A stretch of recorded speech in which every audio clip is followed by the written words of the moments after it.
suis Vianney de Bourdon, je suis, aventurier et écrivain et je vais vous raconter un peu du coup, mon parcours. Donc moi j'ai grandi, dans une famille, assez internationale. Donc je suis né à Lyon et 2 mois après être né, on est partis, habiter au Japon. Donc mon père a été, muté à Tokyo pendant 2 ans et ensuite il a été muté à Hong Kong. Donc en fait très tôt dans ma vie, jusqu'à mes 7 ans, j'ai habité à l'étranger. Et donc ça m'a vraiment très tôt donné un peu cette curiosité et cette envie d'ailleurs. Hem, voilà, à 7 ans, je suis rentré en France. Donc ça a été le choc a été un peu difficile puisque, on avait une vie assez agréable. Je suis 3e, d'une famille de 4 enfants, et donc j'avais un peu du mal à trouver ma place, que ce soit, dans la famille ou à l'école. Donc mes parents ont d'abord, déménagé en région parisienne et ensuite à Nantes où, ils habitent toujours et donc c'est là que j'ai fait, en fait mon adolescence et vers 16 ans, j'avais, voilà cette envie de revivre un peu cette envie d'ailleurs, cette curiosité, et du coup j'ai demandé à mes parents si je pouvais partir 1 an en Angleterre pour apprendre l'anglais. Ils ont accepté et donc à 16 ans, je suis parti tout seul, dans une boarding school, donc une sorte d'internat, un peu à la Harry Potter. Donc on était séparés par maison et j'ai eu beaucoup de chance. Je suis tombé sur une maison où je me suis super entendu avec mes camarades anglais. Ils m'ont vraiment bien accueilli. Voilà, il y avait beaucoup de sport, et cetera. Donc même si je parlais pas un mot ou en tout cas, le niveau scolaire qu'on peut avoir en seconde à 16 ans, j'ai adoré l'expérience à tel point que je suis resté 1 an de plus. Donc j'ai fini par passer mon bac là-bas, donc les A-levels, qui est l'équivalent anglais. Et ça m'a même amené ensuite à poursuivre, à l'université d'Exeter, qui, voilà, on reste un peu dans le thème d'Harry Potter, qui est l'université de J.K. Rowling, pour l'anecdote. Et j'étais même on était dans différentes résidences, et j'étais dans la résidence de J.K. Rowling, donc il y avait un peu ce thème qui me plaisait bien. Et donc là, j'ai étudié la politique, la philosophie et l'économie, parce que voilà, je suis extrêmement curieux, je cherchais un peu de sens et j'avais besoin de comprendre un peu ce monde. Et du coup, ces études m'ont énormément ouvert l'esprit sur plein de choses. Donc j'ai terminé mes études en Angleterre après voilà 3 ans incroyables. Et à ce moment-là, j'avais voilà toujours cette envie de continuer à découvrir, à partir. Et donc là, je suis parti au Vietnam pour un stage de 6 mois, où là j'étais responsable d'une recherche de marché sur le nord du Vietnam pour Essilor, qui est une entreprise de verres de lunettes. Et en fait, cette expérience m'a un peu ramené à ma Madeleine de Proust, qui était l'Asie, donc m'a redonné ce goût du voyage. Et en parallèle, donc j'ai postulé pour un master parce que voilà, j'avais envie d'avoir quand même un diplôme français. Et donc j'ai postulé à un master en management à Paris, que j'ai eu. J'ai poursuivi là-bas pendant 1 an. Et puis le Covid est arrivé. Et donc le Covid a chamboulé pas mal de choses dans mon parcours, qui était quand même assez, on va dire, tout tracé, puisque j'ai eu un premier échange qui a été annulé. Donc ensuite, j'ai dû rebondir pour trouver un stage qui a lui aussi été annulé. Et en parallèle, j'avais postulé à un stage à l'armée de 6 mois, donc en partenariat avec les grandes écoles, que voilà, au dernier moment, j'ai pas eu non plus. Donc je me suis retrouvé avec 6 mois de libre pour faire à peu près bah, tout ce que je voulais. J'ai un peu vu ça comme un signe qu'il fallait que je fasse autre chose. Et donc là, j'ai listé plein de rêves que j'avais. Et celui qui est sorti du lot, c'était le rêve de traverser un océan, traverser l'océan Atlantique. Et donc je me suis lancé ce défi. J'ai d'abord retrouvé des copains au Costa Rica pour faire un peu de surf, qui est une de mes passions. Et ensuite, eux sont rentrés et moi, j'ai poursuivi tout seul. Finalement, j'ai trouvé un embarquement au Mexique, donc au départ de Cancun. Et donc, j'ai remonté du Costa Rica jusqu'au Mexique à pied, en stop et en bus, qui était voilà, mon premier voyage seul, qui a été quelque chose d'assez difficile, d'assez particulier et en même temps extrêmement fort, puisque j'ai un peu pu aussi prendre du recul sur ce que j'ai vraiment vécu comme un échec. Donc, l'échange annulé, les stages annulés, le fait de ne pas avoir l'armée, qui était assez dur pour moi à ce moment-là. Et donc, je me suis vraiment retrouvé face à moi-même. Et c'était un beau moment d'introspection avant justement un énorme défi qui m'attendait, donc celui de traverser l'océan. Et donc je prends contact avec ce skipper et il y avait une deuxième équipière, donc on était à 3.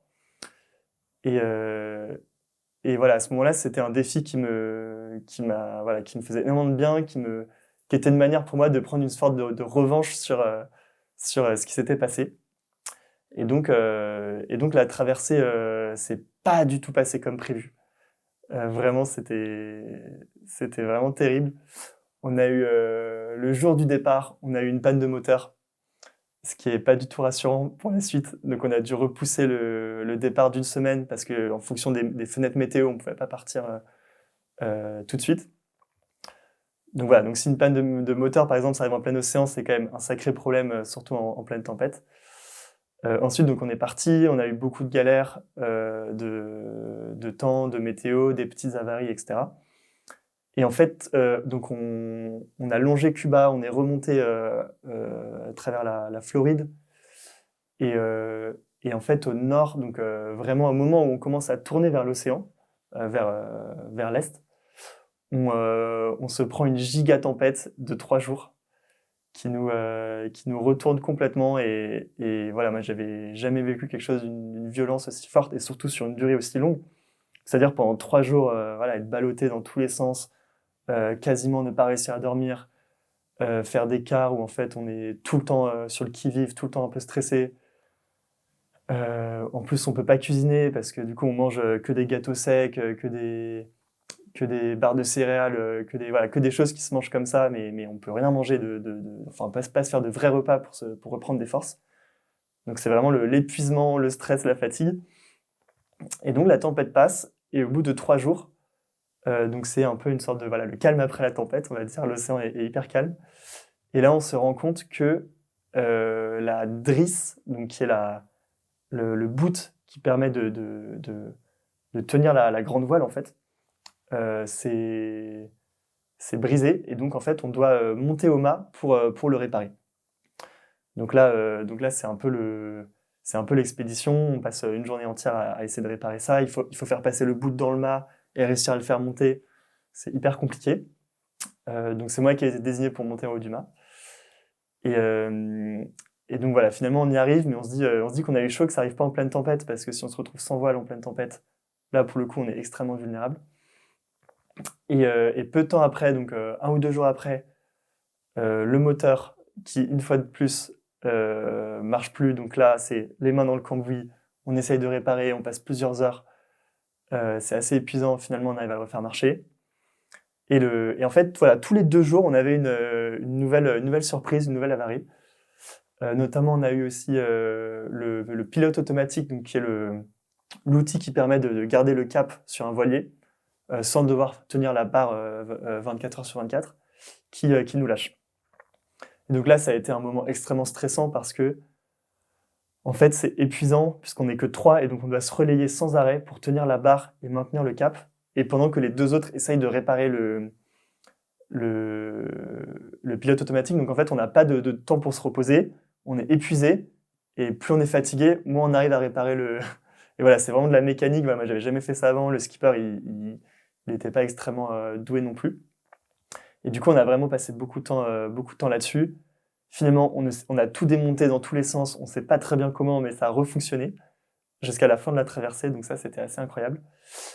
Et voilà, ensuite, on se rapproche des Açores, qui sont une archipel d'îles en fait, au large du Portugal, qui était notre première escale. Donc au bout de 30 jours, en fait, on commençait à se rapprocher. Et puis là, on a eu l'équivalent de 5 jours de pétole. Donc ça veut dire pas de vent. L'océan complètement plat. Et donc là, on était vraiment dans une sorte de frustration qui grandissait de jour en jour, puisqu'on était tellement proches et en même temps, on ne pouvait pas avancer. On n'avait pas assez d'essence pour y aller à moteur. Et donc, c'était extrêmement difficile. Et donc, au bout de 37 jours, on arrive enfin sur l'île de Terceira dans les Açores. Et ça a été voilà, un moment assez joyeux où en fait, on voit ces espèces de volcans, de terre volcanique qui sortent de l'océan, complètement vertes. Enfin, c'est assez impressionnant. Et ça a été un moment hyper joyeux pour moi. Et voilà, l'un des premiers trucs que j'ai fait en sortant, bon, on a dû faire un test Covid, donc on a dû attendre 48 heures sur le bateau avant de pouvoir mettre un pied à terre, donc ça c'était quand même assez compliqué. Et l'une des premières choses que j'ai faites en mettant un pied à terre, c'est bon, évidemment, on a bu une bière entre coéquipiers pour se détendre un peu. Et le lendemain, je suis parti dans la montagne pour aller marcher parce que voilà, j'avais trop besoin de sortir après avoir passé 37 jours dans un espace confiné tout petit à 3. Et là, ça a été absolument magique, en plus des paysages incroyables. Et ensuite, on est reparti, donc on avait plus que 10 jours en France, jusqu'en France. Et donc là, on longe le Portugal, on passe dans le golfe de Gascogne. Et nous, notre destination, c'était la Bretagne.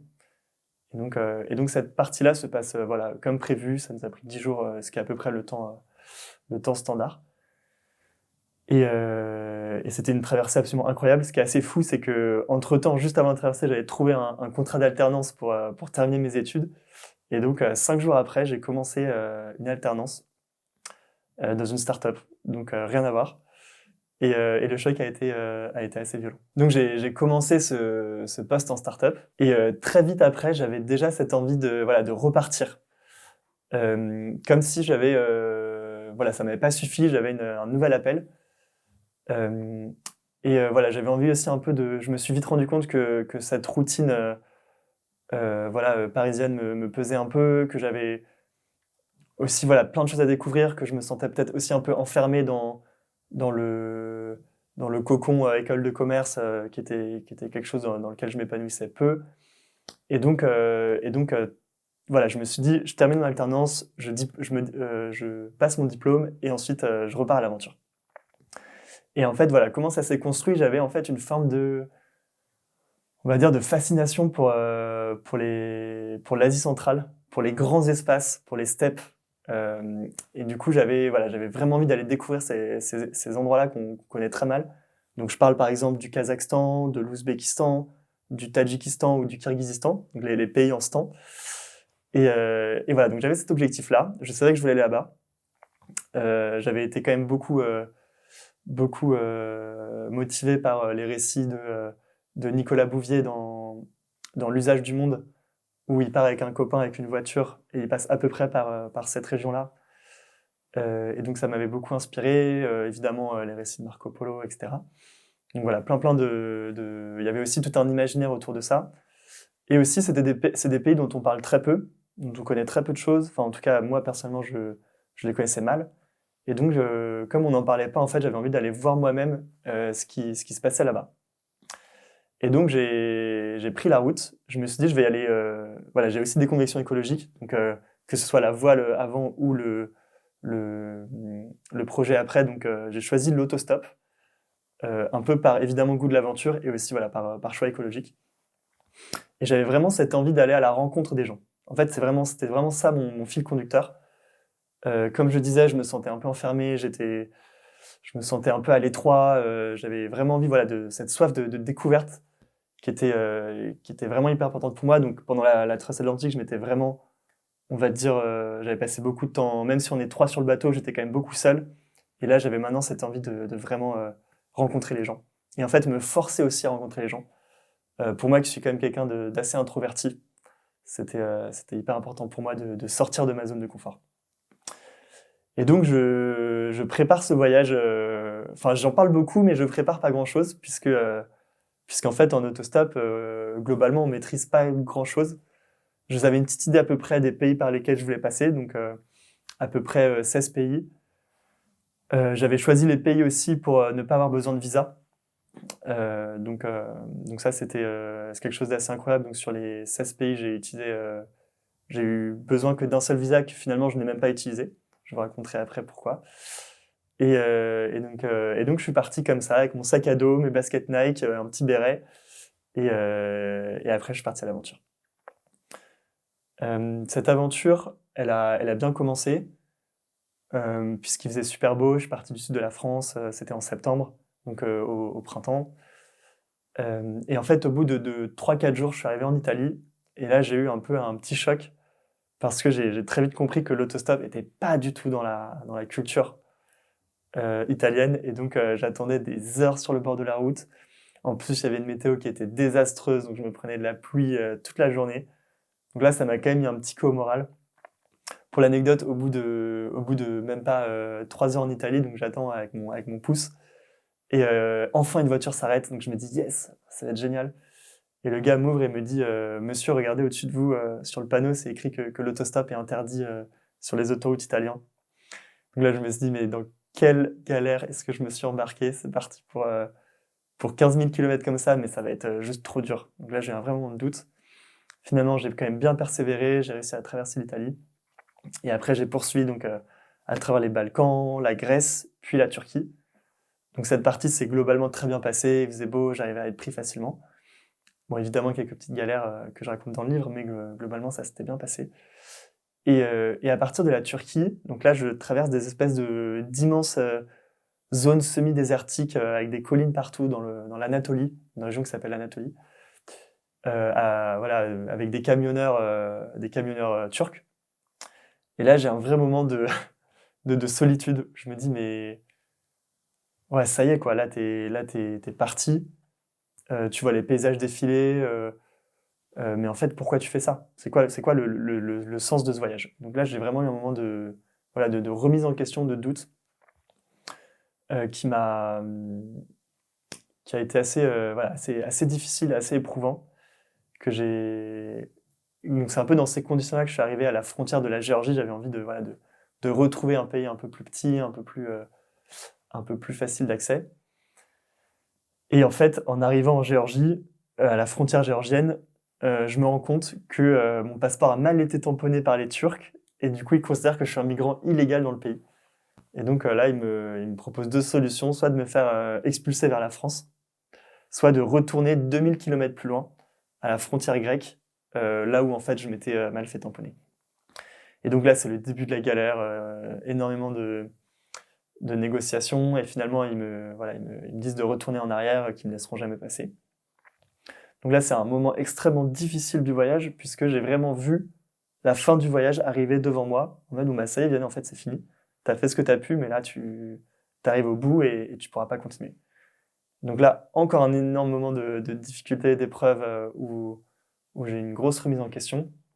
Et donc là, je me demande, bah, ok, Vianney, jusqu'où est-ce que tu es prêt à aller pour aller au bout de ce voyage? Voilà, à quel point est-ce que tu tiens à aller jusqu'au Step Day Central? Voilà, c'est un peu ton rêve. Voilà, je voyais vraiment ça comme un échec si j'avais dû rentrer à ce moment-là. Et donc je réfléchis et je me dis, bon allez, je vais tenter par un autre poste frontière qui est à 3 jours d'autostop dans les montagnes, donc potentiellement beaucoup plus petit. Et peut-être que je pourrais là trouver un accord avec les autorités. Et donc je pars. Donc sur le chemin, il se passe plein de choses incroyables. Je me fais accueillir par une famille absolument géniale, etc. Et donc j'arrive à ce poste-là. Et là, exactement le même discours. Bah non, monsieur, on ne peut pas vous laisser passer, etc. Et donc là, je me dis, mais non, enfin, c'est pas possible. Voilà, je plante ma tente et je reste là le temps qu'il faudra jusqu'à ce qu'on me laisse passer. Et donc toutes les heures, je revenais à la charge en mode, bon bah, quand est-ce que vous me laissez passer? Et au bout de 12 heures, avec l'aide aussi d'un turco-belge qui a pu m'aider à négocier, ils me disent, bon, bah, il y a peut-être une solution, mais par contre, vous devez payer une lourde amende et vous êtes banni 5 ans du pays.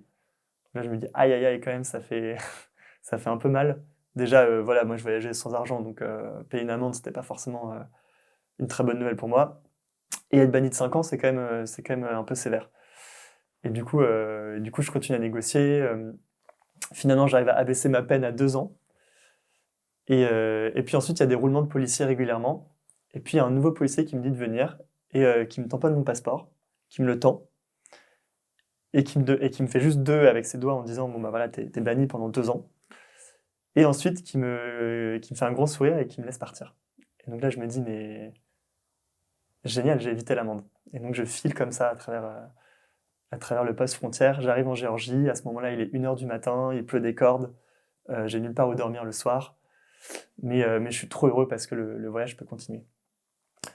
Et donc ensuite, je continue ce voyage un peu dans cet esprit de joie, de me dire, voilà, le voyage peut continuer.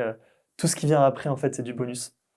Et donc là, je passe voilà, plusieurs semaines incroyables en Géorgie, où notamment je tombe sur une guide de trek, enfin de haute montagne qui me prend en stop, avec qui je m'entends super bien, et qui me propose d'aller d'aller faire une excursion de 3 jours dans le Caucase, donc au nord de la Géorgie. Donc je pars avec elle comme ça 3 jours et on voit des paysages absolument sublimes. Donc on commence assez bas dans la forêt et puis ensuite ça devient assez minéral, donc avec juste du blé sauvage. Et tout en haut, voilà, ça devient extrêmement rocailleux avec des lacs et un silence absolument magnifique. Et donc ça a été 3 jours incroyables. Ensuite, nouvelle galère. Je réalise que l'Azerbaïdjan, le pays suivant, vient de fermer ses frontières. Et donc là, il faut que je trouve un moyen d'aller dans ces fameux pays en stand, donc rejoindre les steppes d'Asie centrale. Et donc finalement, j'explore toutes les options, il n'y en a aucune qui fonctionne, avec la Russie qui est en guerre, l'Azerbaïdjan qui a fermé ses frontières, l'Iran qui a des émeutes dans tout le pays, et ensuite derrière le Turkménistan qui est un pays qui est fermé aux touristes. Et donc là, je suis obligé d'enfreindre à contre-cœur la règle de l'autostop, prendre un mini-avion qui m'emmène jusqu'au Kazakhstan. Voilà, un avion de 30 minutes. Et donc là, je me retrouve voilà, catapulté dans les steppes d'Asie centrale, dans un espèce de désert froid, puisqu'à ce moment-là, on est en novembre, et donc quasiment au début de l'hiver. Et donc là, c'est parti pour des milliers de kilomètres d'autostop dans la steppe, et qui a été vraiment un moment extrêmement fort pour moi, où voilà, évidemment, beaucoup de temps pour faire de l'introspection, beaucoup de paysages à couper le souffle, mais sur des milliers de kilomètres. Donc parfois, je m'endormais pendant 5 ou 6 heures dans les camions qui me prenaient en stop, et je me réveillais et je voyais exactement les mêmes paysages. Donc c'était assez impressionnant. Et finalement, j'arrive voilà, en Ouzbékistan, dans toutes ces villes absolument superbes, donc qui ressemblent un peu comme dans Aladdin, en fait, des décors absolument magnifiques avec des coupoles turquoises, des bâtiments voilà, un peu quasiment, on a l'impression que tout est fait en sable. Voilà, c'est absolument magnifique. Donc avec Riva, Samarcande, euh, Bukhara, qui sont voilà, des magnifiques villes. Mais au bout de quelques jours, j'ai aussi cette envie de me reconnecter à la nature. Et donc là, je poursuis au Tadjikistan, qui est un pays qui est peut-être le moins connu de cette région-là, qui est le plus pauvre aussi, et surtout qui est extrêmement montagneux. Donc on parle de un pays recouvert à 95% de montagnes. Donc voilà, ça m'attire énormément, ce côté wild, on va dire. Et au Tadjikistan, j'ai cette envie voilà, de me confronter aux éléments, de partir à la montagne. Et donc là, je pars me faire un trek en solo, un peu en mode Into the Wild. L'idée, c'était de dormir 1 ou 2 nuits sous tente. Donc je rejoins un espèce de petit village dans la montagne qui était à 4 heures de route de la ville la plus proche. Dans ce petit village, j'allais me faire accueillir par une famille. Et je pars un peu en repérage le jour même, je me prépare, etc. Et donc le jour J, je pars, j'explique un peu à la famille mon projet. Ils me disent non mais t'es fou, là c'est le début de l'hiver, ça va être hyper compliqué, etc. Mais voilà, moi j'avais cette idée en tête, je voulais aller voir faire cette boucle-là qui était... voilà, j'avais vu qu'elle était hyper belle avec un lac absolument magnifique à plus de 3000 mètres d'altitude. Et donc je pars avec mes petites baskets Nike aux pieds. Et donc au début, ça commence doucement. J'arrive au camp de base au bout de 2 heures. Je commence l'ascension, une ascension assez raide. Donc très vite, j'ai de la neige en fait qui m'arrive jusqu'aux chevilles ou un peu au-dessus des chevilles. Donc mes pieds en fait très vite sont complètement gelés et je m'en rends à peine compte, mais voilà, je commence à avancer. Donc cette ascension dure plus de 4-5 heures. J'arrive enfin au lac je pensais était le point culminant. Et en fait, j'avais pas bien vu sur la carte parce que c'était une carte sans dénivelé. Et du coup, je vois en fait qu'il me fait passer par une autre montagne qui est encore plus haute que la première. Et donc, bon, déjà, je suis absolument trop content d'être arrivé là. Le paysage est magnifique. Mais voilà, j'ai tellement galéré que je me dis, mais comment je vais faire pour continuer sur une pente aussi raide Donc là, en gros, il faut que je refournisse le même niveau d'effort que ce que j'ai fourni. Et donc là, je commence l'ascension, je suis un peu stressé, je suis un peu tendu, la neige, elle commence à monter, j'ai de la neige quasiment jusqu'à la taille. Donc j'avance vraiment au ralenti.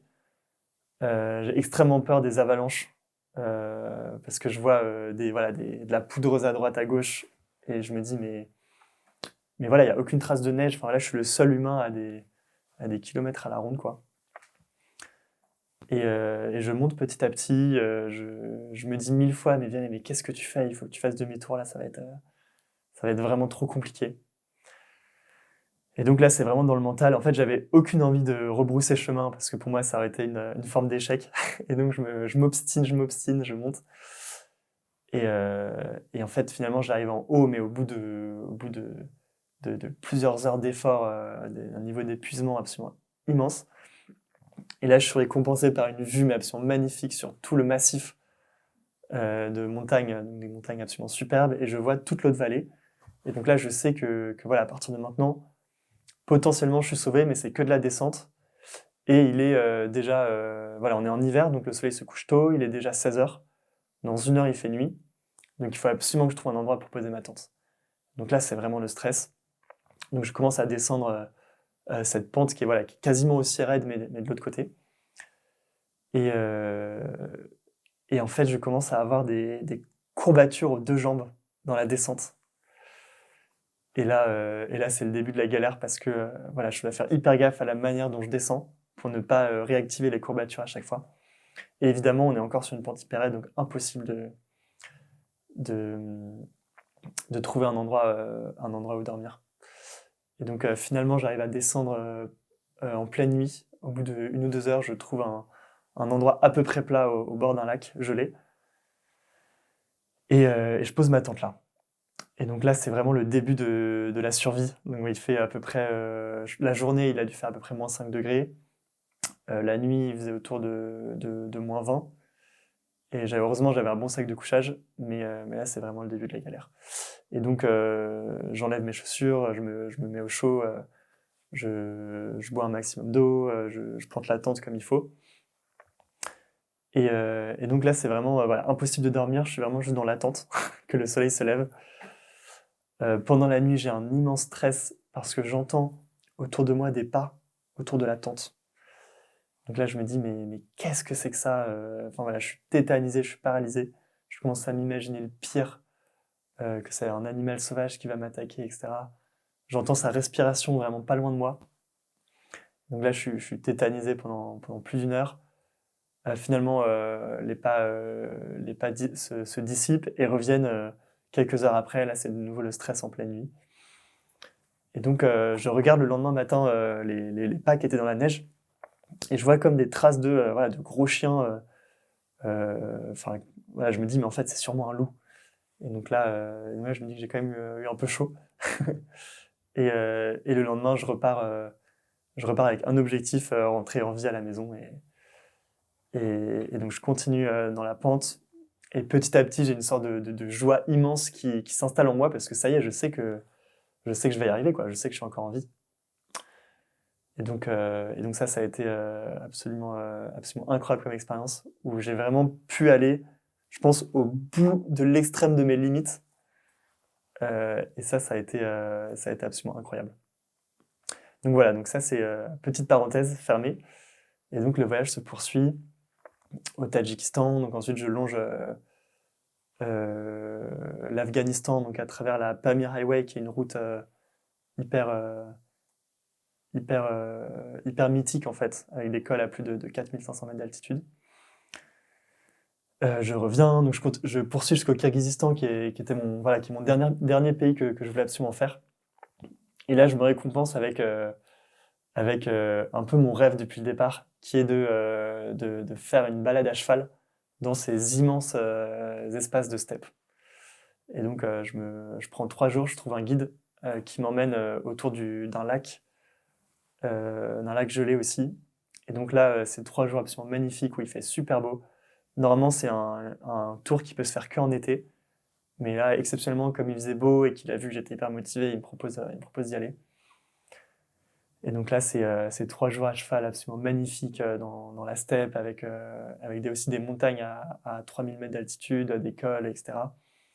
Le soir, on dort dans une yourte typique un peu de la région. Il m'apprend à cuisiner à la kirghize.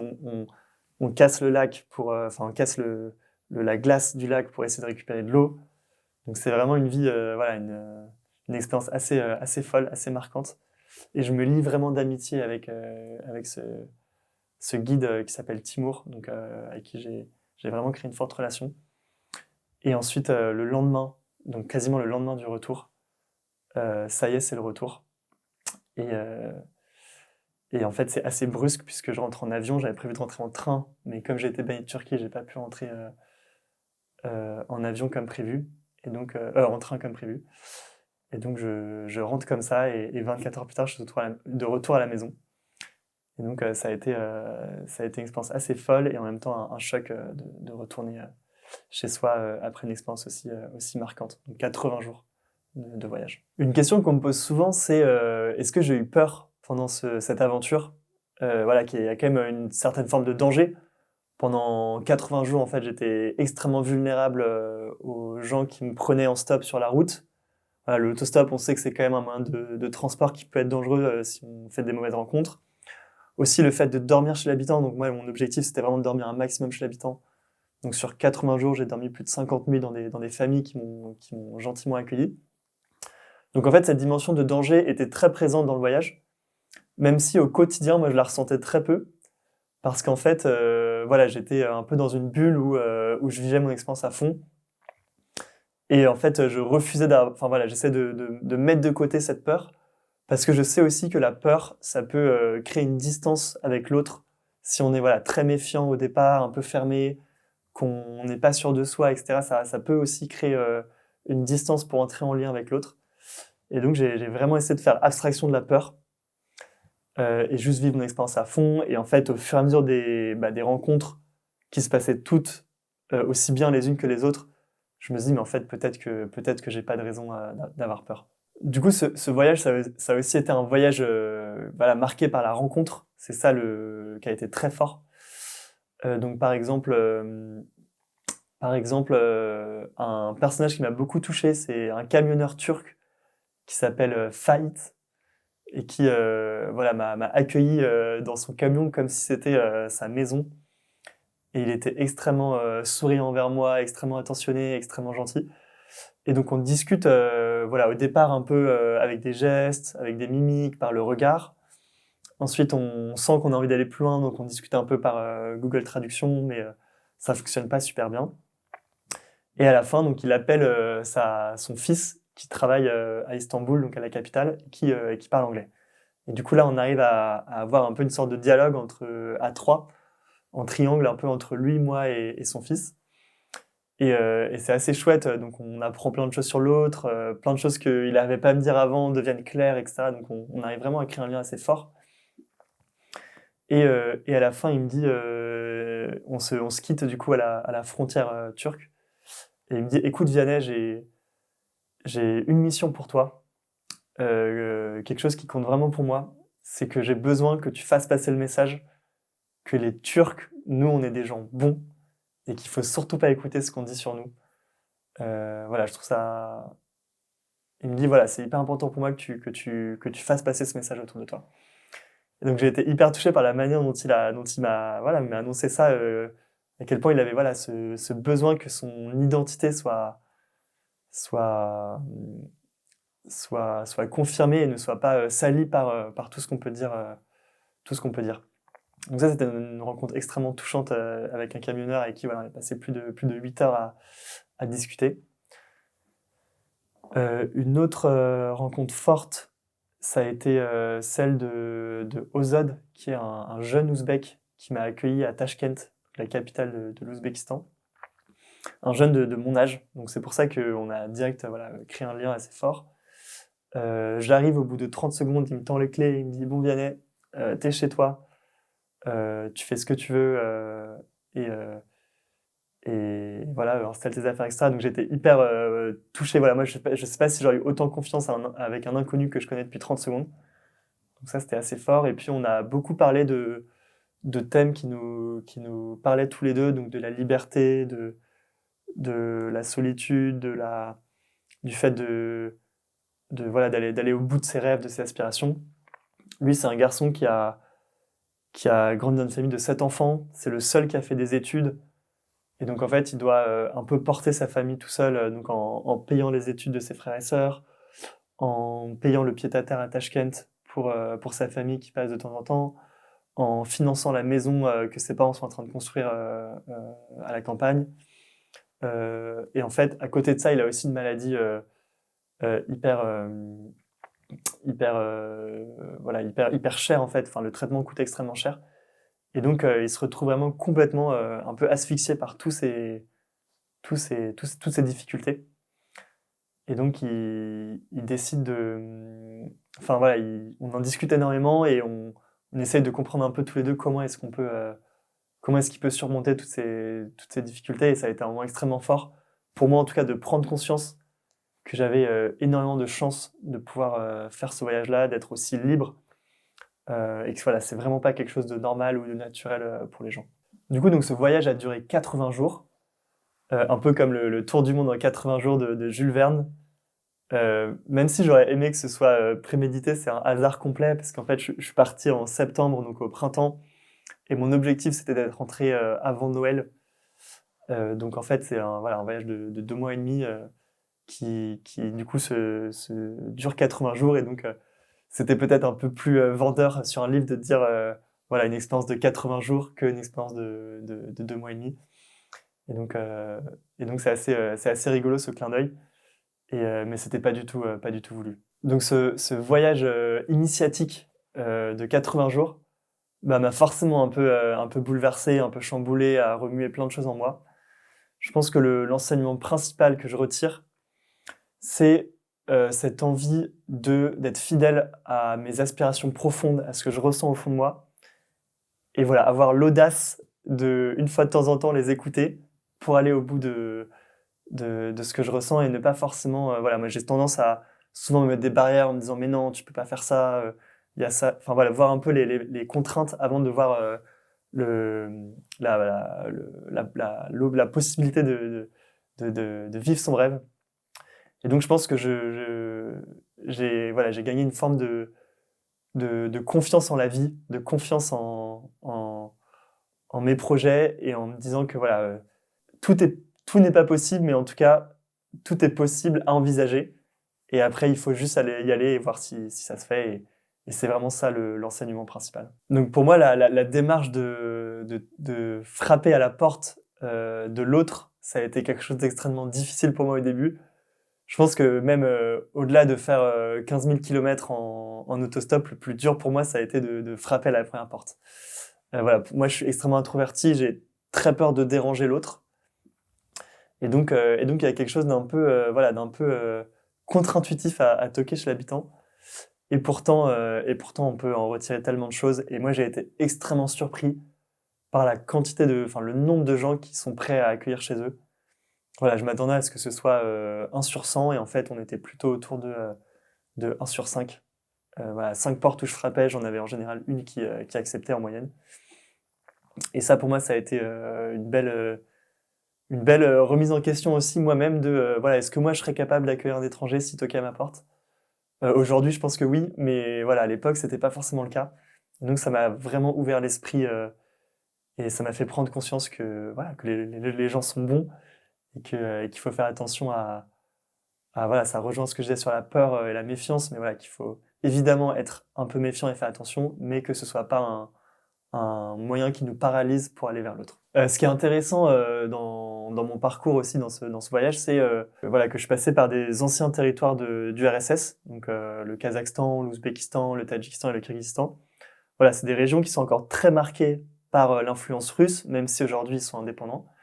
Et donc, quand on parlait un peu de l'actualité, de la guerre en Ukraine, de ce genre de choses, en fait, je ressentais que voilà, eux, ils étaient encore très attachés à la Russie, ils étaient un peu dépendants de la Russie sur plein d'aspects. Et en fait, ils avaient aussi une forme de nostalgie de la Grande Russie, de l'URSS, voilà, de toute cette époque où en fait tout n'était pas parfait, mais ils avaient des infrastructures, ils avaient des bonnes routes, ils avaient des hôpitaux, ils avaient des écoles. Aujourd'hui, c'est pas forcément le cas. Voilà, c'est des pays qui se sont beaucoup appauvris en devenant indépendants. Et donc voilà, il y a quand même une forme de nostalgie. Et donc quand on parlait de la guerre en Ukraine, je leur demandais, bah voilà, vous, qu'est-ce que vous en pensez? Et à Samarcande, du coup, quand je parlais à des étudiants, ils m'ont répondu, écoute, nous, on trouve que c'est légitime. De toute façon, c'est une région qui appartenait à la Russie avant, donc voilà, cette guerre, elle a lieu d'être, etc. Et donc c'est assez intéressant de voir que leur point de vue est extrêmement différent de notre point de vue d'occidental qu'on entend tous les jours dans les médias. Et donc ça a été aussi quelque chose qui m'a beaucoup ouvert l'esprit, voilà, sans aucun jugement, etc. Voilà, c'est lié aussi à leur culture, leur histoire. Ça, c'était assez intéressant. Et aussi, quand je leur parlais de la place de la France dans le monde, leur réaction un peu quand je disais que j'étais français, je pense qu'on est extrêmement chanceux, puisque la France, c'est un pays qui est globalement très bien vu. Enfin, voilà, quand on a une bonne image, dès que je disais que j'étais français, j'avais tout le temps les gens réagissaient de manière un peu rigolote en sortant soit des personnages un peu cultes de la France, donc ils me disaient Général de Gaulle, Macron, de manière politique, ou même parfois juste des chanteurs rigolos. Donc c'était assez marrant, et notamment une des chanteuses les plus connues sur ma route, donc que les camionneurs écoutaient, c'était Je veux de Zaz, qui était vraiment le tube, le tube que j'ai le plus entendu en français. Donc ça, c'était assez rigolo. Après, il y en avait aussi certains qui ne connaissaient pas forcément très bien la France ou se rendaient pas forcément très bien compte de où c'était, etc. Donc là, les gens étaient plutôt indifférents, on va dire. Quand je leur expliquais que je venais de France, qui était à plus de 10 000 km de là où j'étais, ils tiltaient pas trop, et c'était assez rigolo aussi de voir que voilà, on n'est pas au centre du monde non plus. Il y a plein de pays en fait où la France, ça leur dit rien de particulier. Donc si je devais choisir un village pour un monde meilleur, moi c'est très personnel. C'est voilà, en fait j'ai eu la chance de faire énormément de voyages, d'aventures, de bouger. Et il y a un endroit en particulier où je me sens vraiment chez moi, à la maison, et c'est peut-être le seul. C'est l'endroit où mes grands-parents se sont installés il y a maintenant plus de 70 ans, qui est sur une île, donc l'océan Atlantique, l'île de Ré, qui est un tout petit village, même si ça a beaucoup changé depuis que mes parents se sont installés, voilà, c'est devenu beaucoup plus touristique, etc. Mais ça reste un endroit où je me sens voilà, très bien, où je suis très attaché au lieu. Voilà, il y a une magnifique forêt à côté du village, il y a une plage qui est hyper sauvage. Et aussi, ce qui me plaît dans cet endroit de France, c'est qu'en fait, c'est un endroit où le concept de la voiture n'existe pas vraiment. C'est-à-dire que tout se fait en vélo. Donc on va d'un village à un autre en vélo, on fait tout à vélo. Et ça, c'est un peu mon idéal de vie. Si j'en ai un, c'est qu'on puisse un jour pouvoir habiter dans des villes où tout se fait à vélo ou à pied, voilà, et qu'on puisse voilà, peut-être garder la voiture pour des trajets plus longs et pas forcément pour des petits trajets. Donc ça, c'est peut-être mon côté aussi un peu idéaliste, éco-responsable qui parle, mais voilà, c'est un lieu en tout cas qui m'inspire pour nos vies et pour nos modes de vie.